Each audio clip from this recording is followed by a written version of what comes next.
అందరికీ నమస్కారం. Welcome back to my channel. నాకు ఈ రాహుల్ గాంధీ గారు వన్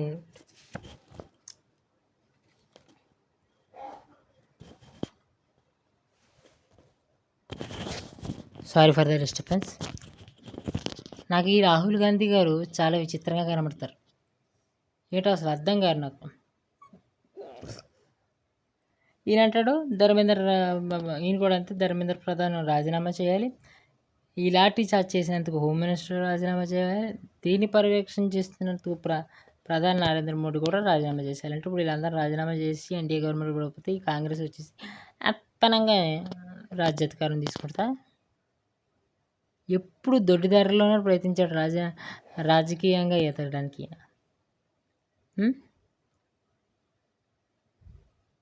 ప్రొటెస్టులు, ర్యాలీలు, నరేంద్ర మోడీ గారి ఇంటిని 100 మంది ఎంపీలు, 10,000 మంది కార్యకర్తలతో చుట్టుముట్టడం.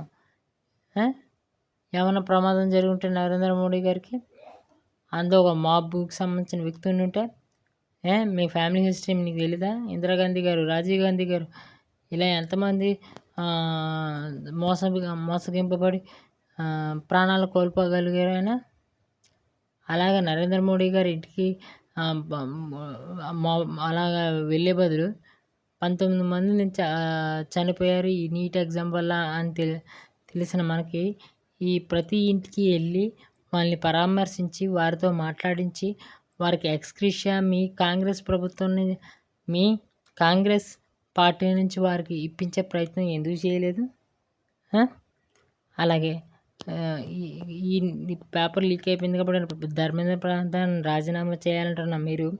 మీ హయాంలో 2004లో మెడికల్ ఎగ్జామ్ లీక్, 2006లో సిబిఎస్ఈ ఇంటర్, 2027లో ఏఐ-IEEE, 2008లో మెడికల్ ప్రీమియం టెస్ట్, 2007లో మళ్ళీ ఏఐ-IEEE, 2012లో మళ్ళీ మెడికల్ టెస్ట్ లీకు.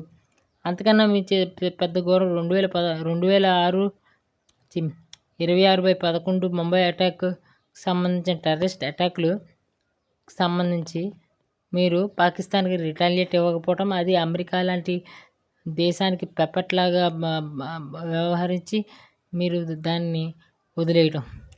ఈ అన్నిటికీ కలిపి ఎంతమంది ఎడ్యుకేషన్ మినిస్టర్లు రాజీనామా చేశారు, ఎంతమంది హోమ్ మినిస్టర్లు రాజీనామా చేశారు? అసలు మన్మోహన్ సింగ్ ఎందుకు రాజీనామా చేయలేదు? ఎందుకు చేయలేదు? వీటికి సంబంధించిన మీ ఎజెండా ఏంటి?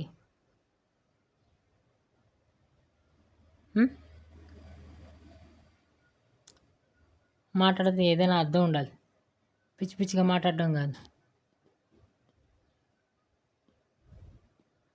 ఒక ప్రొటెస్ట్ చేసామంటే ప్రజల్లోకి అది గుండెల్లోకి దిగి నెక్స్ట్ వీడిని కన్సిడర్ చేయాలరా అన్నట్టు ఉంటుంది. కానీ ఈడేవాడరా ఎంత గలీజ్గా ప్రవర్తిస్తున్నాడు అన్నట్టు ఉండకూడదు.